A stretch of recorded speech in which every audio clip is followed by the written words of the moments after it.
जय हिंद का नारा किसने दिया? ए ऑप्शन में दिया है M K. Gandhi, B option J L. Nehru, J L. Nehru का मतलब है Jawaharlal Nehru, C option S C. Bose और डी ऑप्शन बी.जी. तिलक। तो इस प्रश्न का आंसर होगा जय हिंद का नारा सुभाष चंद्र बोस यानी एस.सी. बोस ने दिया था। आंसर होगा सी नंबर। अगला प्रश्न है 2 नंबर प्रश्न है। तो दोस्तों आप लोग कमेंट करके ज़रूर बताएं कि जितने भी प्रश्न थे वह कैसे प्रश्न हैं, क्योंकि उम्मीद है कि आप लोग इस वीडियो को ज़्यादा पसंद करेंगे। और वही प्रश्न लेकर आया हूं जो रेलवे हमेशा पूछता है और इस बार भी पूछेगा। बहुत ही महत्वपूर्ण प्रश्न है, तो आप लोग इस क्वेश्चन को हल्के में ना लें कि ये सभी जानते हो सकता है आप लोग जानते होंगे, लेकिन रिवीजन के लिए इस वीडियो को देखें।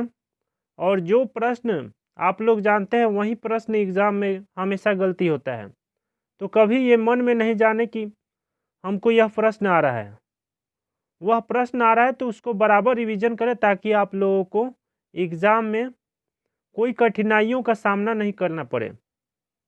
तो चलिए 2 नंबर प्रश्न, निम्नलिखित राष्ट्रवादियों पर विचार कीजिए।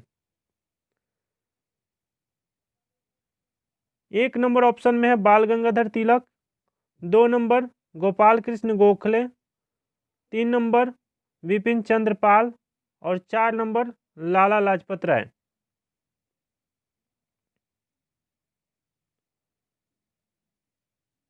इनमें से किन्हें भारतीय स्वतंत्रता संग्राम का उग्रवादी राष्ट्रवादी माना जाता है? थोड़ा छोटा कर देते हैं, बहुत बड़ा हो गया है।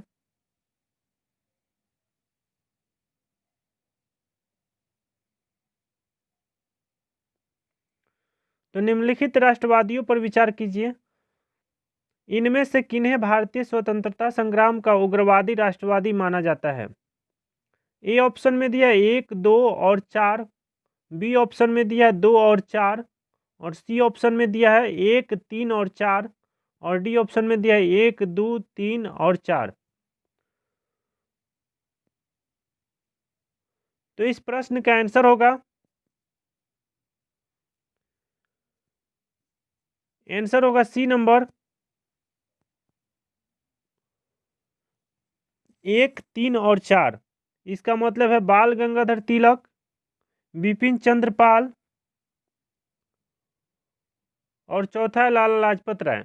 इस तरह हम लोग समझेंगे लाल, बाल और पाल तीनों को उग्रवादी, भारतीय स्वतंत्रता संग्राम का उग्रवादी राष्ट्रवादी माना जाता है। लाल, बाल और पाल। लाल से लाला लाजपत राय, बाल से बाल गंगाधर तिलक और पाल से बिपिन चंद्र पाल। इस तरह भी आप लोग अगर याद रखेंगे तो आप लोगों को याद रहेगा लाल, बाल, पाल ये तीनों उग्रवादी नेता थे भारतीय स्वतंत्रता संग्राम के।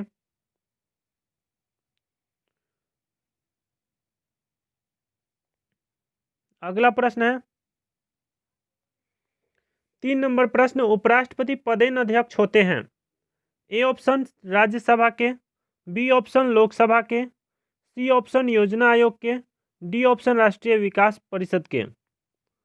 तो इस प्रश्न का आंसर होगा 3 नंबर प्रश्न का आंसर होगा राज्यसभा के। आंसर होगा ए नंबर। अगला प्रश्न है,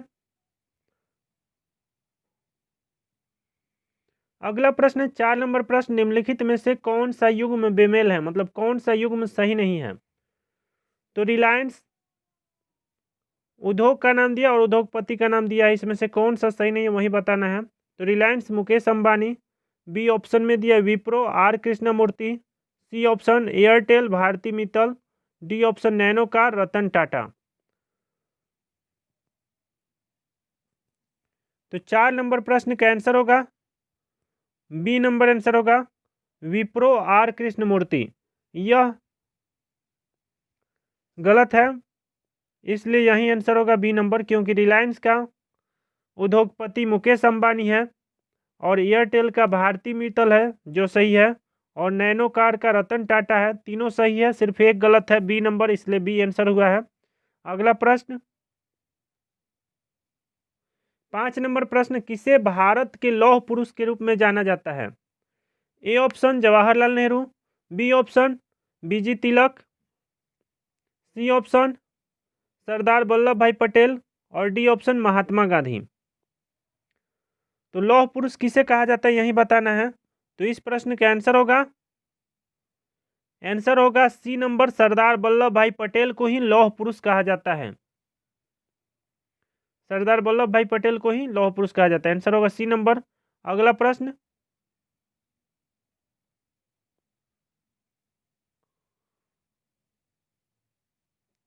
अगला प्रश्न 6 नंबर प्रश्न, हरिप्रसाद चौरसिया किसके प्रसिद्ध वादक है।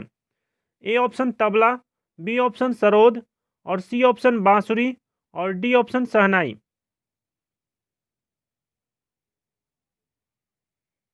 तो इस प्रश्न का आंसर होगा हरिप्रसाद चौरसिया किसके प्रसिद्ध वादक है। तो इस प्रश्न का आंसर होगा सी नंबर, आंसर होगा बांसुरी के। अगला प्रश्न है, अगला प्रश्न 7 नंबर प्रश्न, किसे भारत के ग्रैंड ओल्ड मैन के रूप में जाना जाता है। A option Dadabhai Naoroji, B option A O. Hume और सी ऑप्शन बीजी तिलक और D option Surendranath Banerjee. तो 7 नंबर प्रश्न का आंसर होगा दादा भाई नौरोजी को ग्रैंड ओल्ड मैन कहा जाता है। आंसर होगा ए नंबर। अगला प्रश्न है,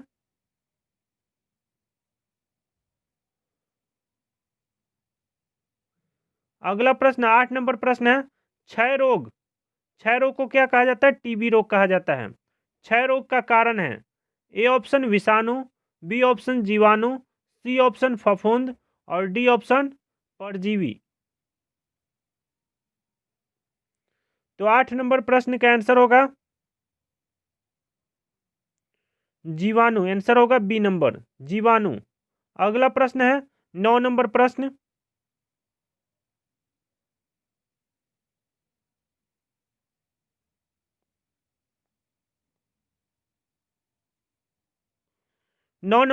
है, प्रोफेसर अमर्त्य सेन ने निम्नलिखित में से किस क्षेत्र में विश्वव्यापी प्रसिद्धि अर्जित की है। ए ऑप्शन अर्थशास्त्र, बी ऑप्शन भूविज्ञान, सी ऑप्शन जैव रसायन और डी ऑप्शन तारा भौतिक। 9 नंबर प्रश्न का आंसर होगा अर्थशास्त्र। आंसर होगा ए नंबर। अगला प्रश्न 10 नंबर प्रश्न,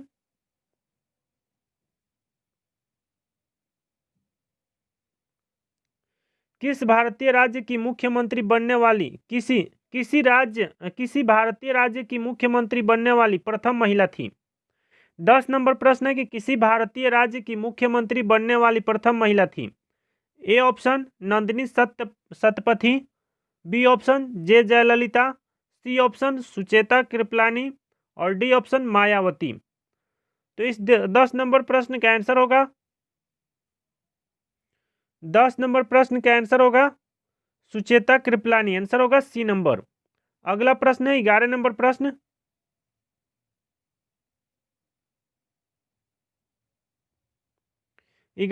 प्रश्न, है ईवीएम का आशय है। ईवीएम का क्या अर्थ है यही बताना है। ईवीएम का फुल फॉर्म। तो ए ऑप्शन में है electric wedding machine, B option में है electronic wedding machine, C option में है electronic waiting machine, D option में है इनमें से कोई नहीं। तो 11 नंबर प्रश्न का आंसर होगा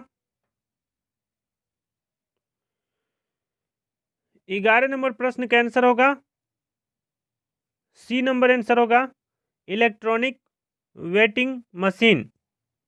इलेक्ट्रॉनिक वोटिंग मशीन होगा, लेकिन यहाँ पे वेटिंग दिया है, थोड़ा सा मिस्टेक हुआ है लिखने में। तो ईवीएम का फुल फॉर्म होता है इलेक्ट्रॉनिक वोटिंग मशीन। अगला प्रश्न है 12 नंबर प्रश्न, 12 नंबर प्रश्न है, गीत गोविंद की रचयिता कौन है। गीत गोविंद के रचयिता कौन है। A option Kabirdas, B option Tulsidas, C option Jaydev और डी ऑप्शन मैथिली शरण गुप्त। तो 12 नंबर प्रश्न का आंसर होगा सी नंबर। आंसर होगा जयदेव। गीत गोविंद के रचयिता जयदेव हैं। अगला प्रश्न है 13 नंबर प्रश्न, 13 नंबर प्रश्न है, निम्नलिखित में से बेमेल पहचानिए। ए ऑप्शन नोबेल पुरस्कार, बी ऑप्शन मैग्सेसे पुरस्कार, सी ऑप्शन कॉमनवेल्थ राइट्स पुरस्कार, डी ऑप्शन ज्ञानपीठ पुरस्कार। तो 13 नंबर प्रश्न का आंसर होगा 13 नंबर प्रश्न का आंसर होगा डी नंबर आंसर होगा ज्ञानपीठ पुरस्कार। आंसर होगा डी नंबर ज्ञानपीठ पुरस्कार। नोबेल पुरस्कार, मैग्सेसे पुरस्कार और कॉमनवेल्थ राइट्स पुरस्कार अंतर्राष्ट्रीय स्तर पर, क्षेत्रीय स्तर पर अप्रदत्त प्रतिष्ठित पुरस्कार है। ज्ञानपीठ पुरस्कार भारतीय भाषाओं में समग्र, देखिए ज्ञानपीठ पुरस्कार दिया जाता है शिक्षा के क्षेत्र में, बाकी सभी अंतर्राष्ट्रीय स्तर पर देने जाने वाले हैं पुरस्कार। तो इसलिए आंसर होगा डी नंबर ज्ञानपीठ पुरस्कार। अगला प्रश्न है 14 नंबर प्रश्न, संतोष ट्रॉफी किस खेल से संबंधित है? A option tennis, B option cricket, C option football और डी ऑप्शन गोल्फ। तो 14 नंबर प्रश्न का आंसर होगा 14 नंबर प्रश्न का आंसर होगा फुटबॉल, सी नंबर आंसर होगा। संतोष ट्रॉफी फुटबॉल से संबंधित है। अगला प्रश्न है 15 नंबर प्रश्न। 15 नंबर प्रश्न, भारत छोड़ो आंदोलन डैश की प्रतिक्रिया स्वरूप शुरू हुआ? A option cabinet mission plan, B option Cripps प्रस्ताव और C option Simon commission report और डी ऑप्शन वेवेल योजना। तो 15 नंबर प्रश्न का आंसर होगा 15 नंबर प्रश्न का आंसर होगा बी ऑप्शन होगा क्रिप्स प्रस्ताव। अगला प्रश्न है 16 नंबर प्रश्न, लॉर्ड मैकाले संबंधित है?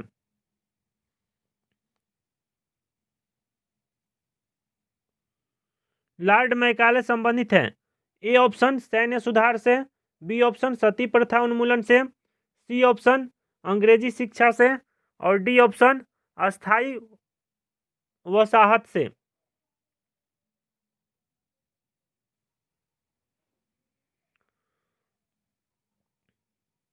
तो लॉर्ड मैकाले किससे संबंधित है? तो आंसर होगा अंग्रेजी शिक्षा से, अंग्रेजी शिक्षा से।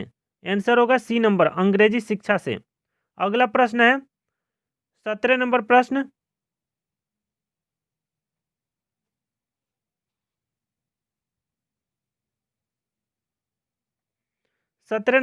संसद के 2 सत्रों में अधिकतम अंतराल कितना हो सकता है? ए ऑप्शन 3 माह, बी ऑप्शन 4 माह, सी ऑप्शन 6 माह और डी ऑप्शन 5 माह। तो 17 नंबर प्रश्न का आंसर होगा सी नंबर आंसर होगा 6 माह। संसद के 2 सत्रों में अधिकतम अंतराल कितना हो सकता है? तो 6 माह। अगला प्रश्न है 18 नंबर प्रश्न,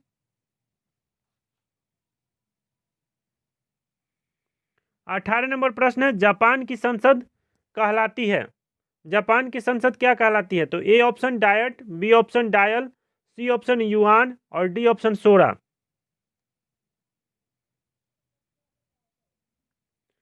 तो 18 नंबर प्रश्न का आंसर होगा ए नंबर आंसर होगा डायट। जापान की संसद क्या कहलाती है? तो आंसर होगा डायट। अगला प्रश्न है 19 नंबर प्रश्न,